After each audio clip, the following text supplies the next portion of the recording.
Hi, my name is Deborah Levitt, and I'm here today with Anne Renshaw for the first episode in my new podcast, Bridging Gaps, the Business Podcast. So, Anne, hello, how are you? Hi, I'm good, thank you. Great to be here. Oh, I'm really pleased to have you on. I'm really looking forward to talking to you some more. So Anne is from a company called Flamme Rouge, and perhaps you can explain just a little bit about why the company is called Flamme Rouge and what it is that you do. Yes, so I do strategic marketing and business development for professional services companies. I've got a history of doing it and set up on my own doing it last year, just to be able to go out and help some smaller firms like smaller accountants and solicitors and architects be able to compete with some of the bigger firms out there, smaller firms that might not be able to have their own in-house capability because they haven't actually got the funds to be able to support somebody full time.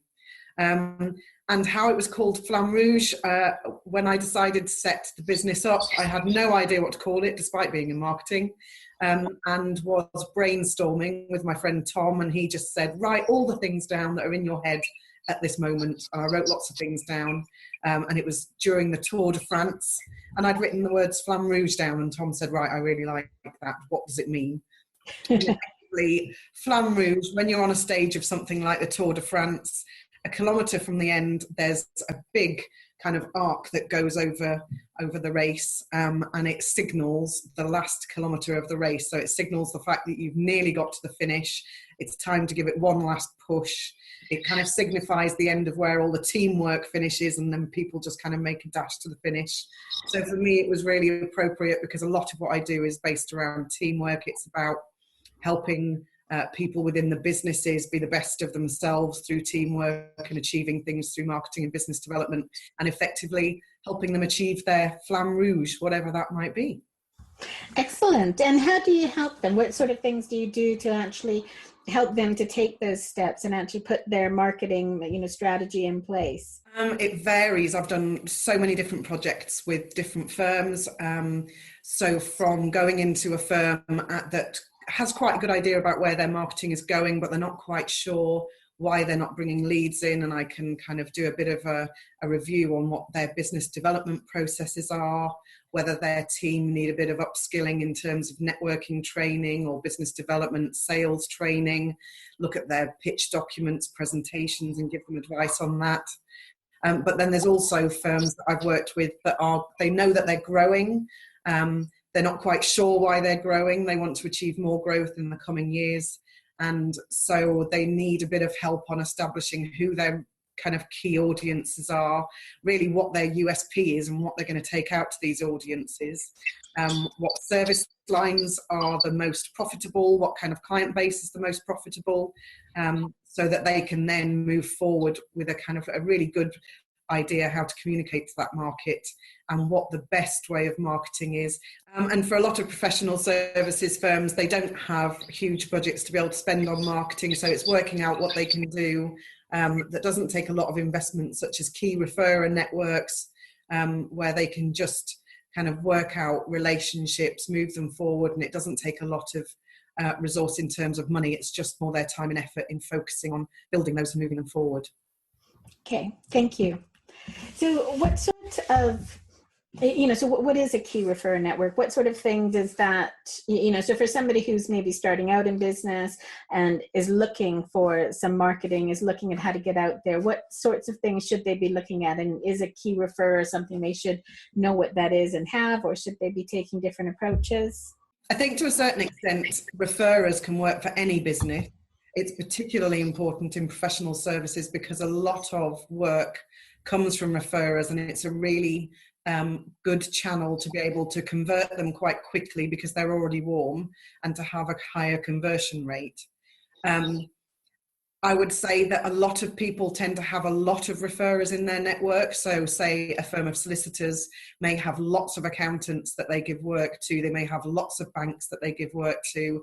They might have lots of wealth managers or independent financial advisors.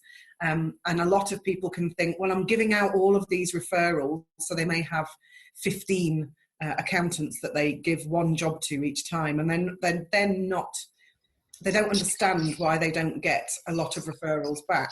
And it's probably because they're giving one referral to each of these people, and there may be other firms of solicitors that are giving more than that to them. So they then don't reciprocate because they're not high up on the kind of chart or the agenda of these firms. So what I always suggest to people is that they go through a bit of a process of looking at the people they do have referral relationships with, working out where the real opportunities lie, where there are people with a really great client bank, or where there are people that they really get on with, and then actually kind of bringing this down to 3 or 4 key relationships that if they give them 5 referrals instead of the 1, they're more likely to get them back because they've given a decent amount. And also part of having referrer relationships is really getting to know these people, having lines of communication so that it's as easy as possible for them to refer to you, and indeed for you to refer to them, so that they then reciprocate. And you can't do it with lots of referrers. It's much easier just to have a small number of referrers that you can really get to know well, that then the referrals will start flowing forward. So it's really about building a strong relationship with a select group of people that you think it's going to be mutually beneficial. Absolutely. And it doesn't necessarily need to be professionals. There are people in kind of construction that I know where, and in fact, in many, many different businesses, where if there's somebody that's in your network that you know is a really good ambassador for you, and is the kind of person that has people in their network that can refer people to you, it's just picking those kind of people out as well. So it's not necessarily just limited to professional services. It could be any industry. Okay. And what about networking? Because I know when I started going networking, I found it really daunting, and I still find it quite off-putting to walk into a room of strangers on some occasions where, you know, everybody seems to already be happily chatting and things like that. What kind of things do you recommend to people, you know, if they are starting getting out and they you know, so I know from my experience and also from other people I've spoken to that quite often the feeling is, oh, I can't do that, or I wouldn't be any good at that, or I don't like it. And so what would you suggest that we do to overcome those sorts of things? I think the key thing for me is to remember at all times that probably 90% of the people in that room are feeling exactly the same way as you do. A lot of people feel quite worried about networking. They're not easy networkers, particularly business owners that are very good at what they do, but they're not necessarily great at relationships and just walking into a room full of people. There's quite a lot of pressure on that. So yes, I would say, bear in mind that lots of people are in that position. Sometimes you can walk into that room feeling, I'm the only person that feels this way, and you're absolutely not. I do a lot of networking, but I still get very nervous when I go into rooms. So I have what I call my little networking persona called Confident Anne. And I get to the door, sometimes feeling very nervous, but I become Confident Anne. And I walk into the room and I put a big smile on my face. And for the first 5 minutes, I just kind of force myself to go in and talk to people, force myself to look like this confident person. And once you've got over the first 5 minutes, you'll become that person anyway. And you'll suddenly realise that it's really not that bad, and that everybody is really lovely, and that it'll be a great experience. And do you have any tips or I don't know, kind of stock questions or conversation starters or anything that you would say, okay, if it all goes quiet, I know how I'm going to get this conversation moving? In the first instance, to get over kind of having to go into big groups of people, I would say just my one tip is to go to a networking event early, because it's so much easier to get there when there's only a few people, kind of 2 or 3 people already there. Because then as people come in, you'll naturally be introduced to people, and it's so much easier than walking into a room full of people where there's already conversations in flow. And in terms of just asking questions, make sure that there's no kind of stock question, but make sure it's questions that you're actually interested in about that person. So if you start saying to them, well, what do you think of the state of the economy? And you're not really interested in the state of the economy, it's going to show. So actually, there's nothing wrong with saying to somebody, you know, how's your year been so far in business? Or have you got any holidays planned? Lots of people want to speak about themselves and to talk to people about themselves is the easiest thing you can do. And really, if you're the kind of person that finds it quite easy just to talk to people about not necessarily the nitty gritty of their business, but stuff to do with them as well, then actually that's quite a good place to start, because you don't need to know what industry they're in. You don't need to know where they are in the position, in the company that they're in. Just showing an interest in them as a person is just as good a thing to do. Excellent. So that leads quite nicely into talking about people. And how did you, so you've been, I think it's coming up for about 18 months now that you've been running Flamme Rouge? Yes, indeed. How did you find it when you first started? So you came from, I think, a corporate background, and Yeah. you got into being, essentially self-employed, as many business owners, including myself, are. How did you find that transition and that move from big companies to being yourself? Wow, there are so many different things that I've experienced.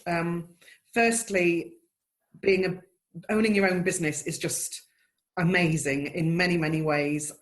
Every time you win a new client, it's you, and you're just so joyful that somebody has picked you and trusted you with their business, and has trusted you to be able to help them take their business forward. And that's a fantastic aspect of it. And even now, when I win a new client, it's just a feeling like no other, really. I think what I hadn't fully thought about is the fact that I'm quite a people person. There are some days I go and work with clients on their premises, and that's amazing, and I love being part of their team. But there are other days that I'm working from home, and actually it can get quite lonely, and I miss those kind of water cooler moments where you can just have a chat with somebody about what you watched on telly last night, or what they're doing for their holiday, or anything like that, really. So I think the people side of things I miss the most. Just having a team around me. But then I've learned that I can still do that. I've got a group of friends that I used to go to a networking event with, who are really close friends now. And I know that at any point I could pick up the phone to any one of them, or just send them a message, and they'd be able to help. They'd be able to just chat inanely with me about something. And also I've just found a co-working space where I'm going to be based out of, kind of a day or day and a half a week. Which has made a big difference, and I've already made lots of friends there. So going there kind of feels like going to an office. So I would say that anybody that was thinking about starting up their own business, to build up a network of people around you that you can at least call or message is really important, because it can be quite lonely as a business owner. Yeah, and I know that's something that I've come across quite a lot as well, not just for myself, but with others, that feeling of isolation. And as you say, you can be sat, in your home, which in some ways is fantastic.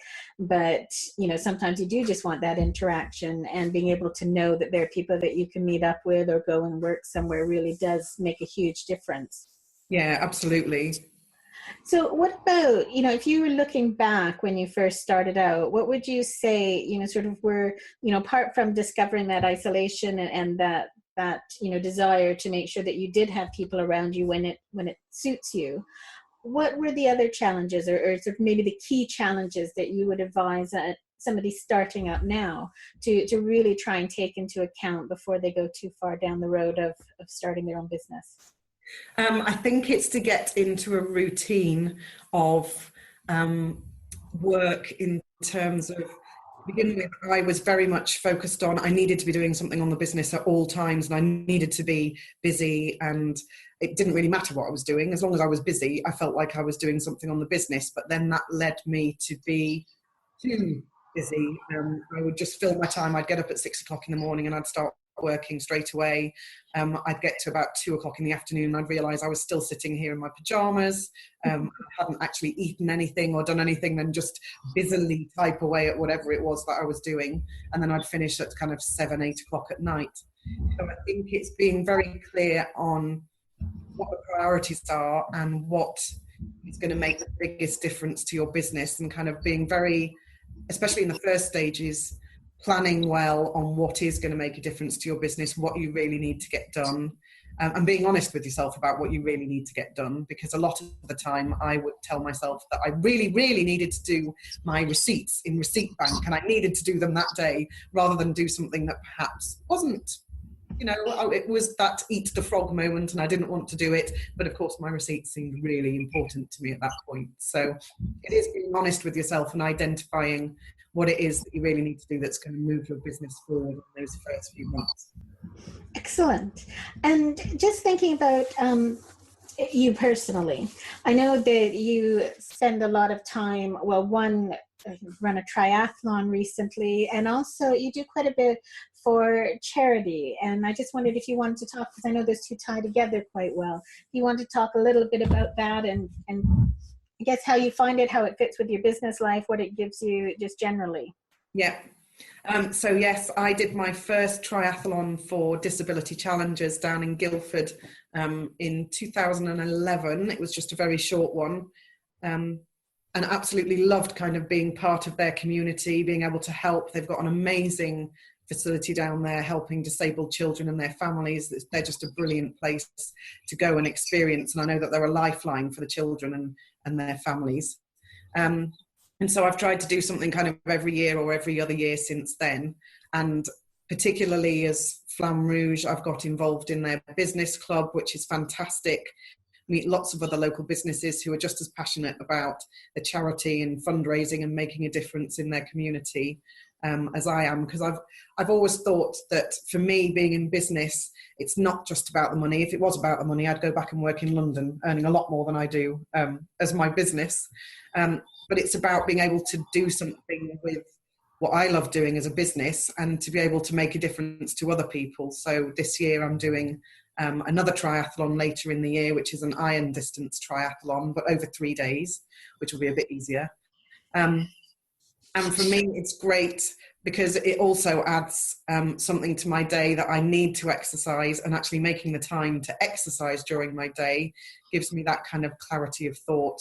It's quite often that you'll be sitting kind of doing work and you'll think, no, I don't have time to do any exercise. But on those days, actually, if you don't exercise, they're often the days where by 2 o'clock in the afternoon, your brain will be just completely fried. So actually making the time to take that time out and go and do some exercise really does help with me physically and mentally, but it also just really helps with my workload, and it helps me kind of get some space and come back to what I'm doing, thinking a lot clearer. And then I think that's really important for people, is to have that time where you do just stop. And I was away recently, and I know there was a point where I was just sitting in a cafe, and theoretically I was reading. And then I realized that I wasn't reading at all. I was actually just completely in the moment, watching the world go by. I was right by a beach. There was lots of activity happening. And it was just really nice to just be there and to not feel that I had to do something. And so having something, whether it's just that piece or whether it's going out and, doing the exercise that you need to do, I think is really important to helping you to stay, healthy in all aspects of it. Absolutely. So how did you take up running? I love the way you say, oh, it's just a little one. I'm not sure that a little and triathlon really go together.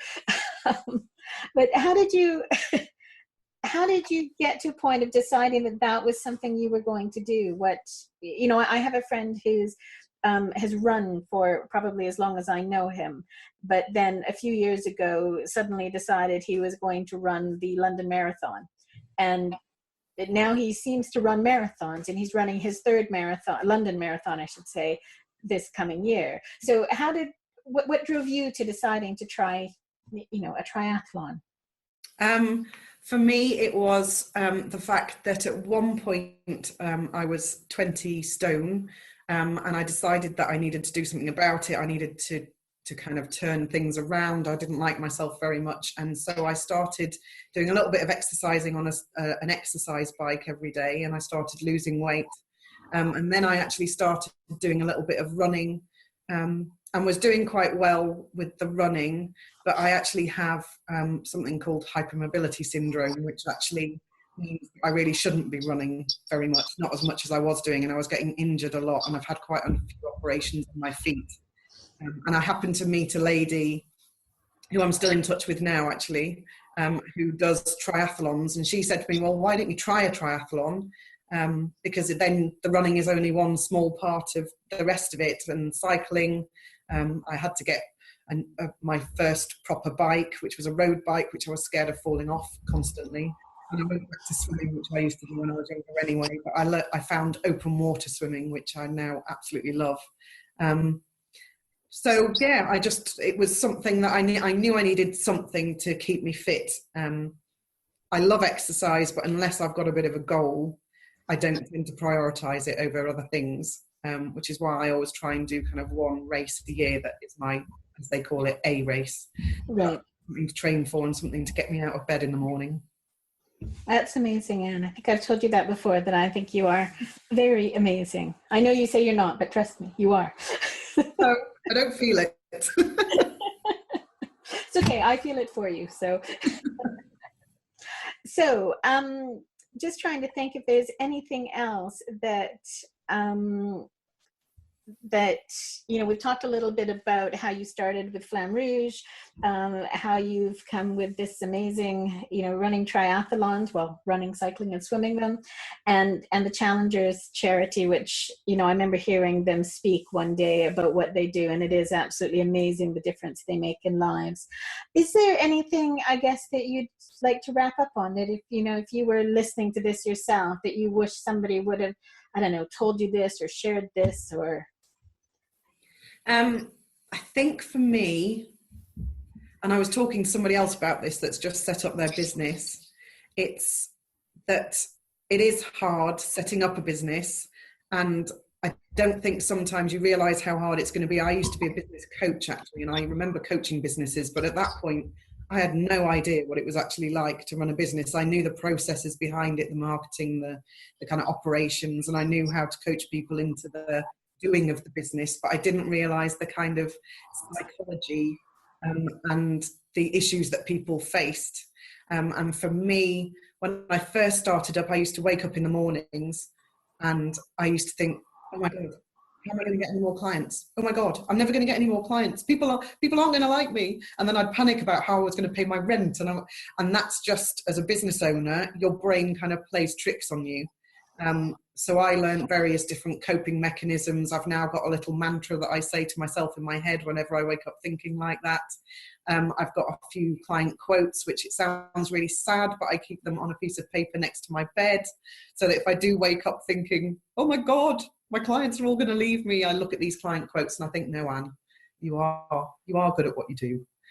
So it's reminding yourself that the voices in your head, which there will be often the doubting voices, they're just there to protect you, really. They're there to actually use them, if anything, to give you a bit of a spur to go out and to kind of plan and to get more clients, to get more business, but allow them to give you a bit of a kick, but don't allow them to kick you in the head and to kick you down.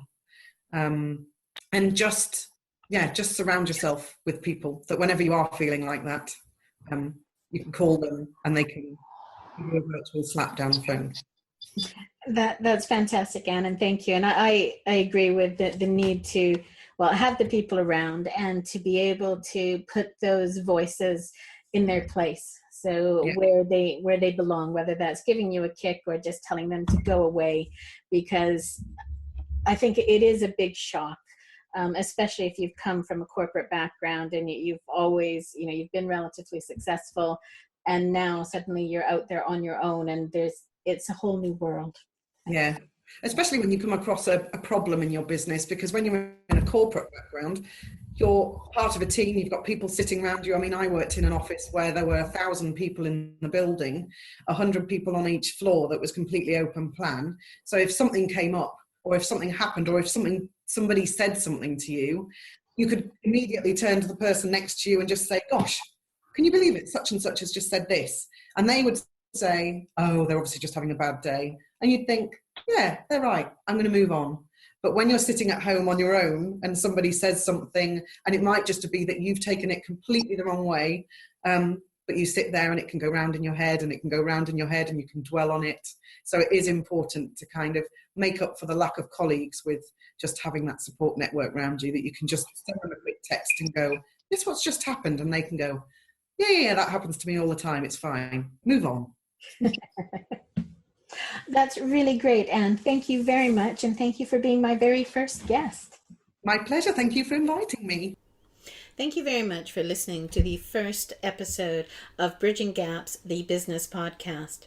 I'll be looking at how to improve the listening experience for you in future episodes, and I'll be back in a couple of weeks with my next interview.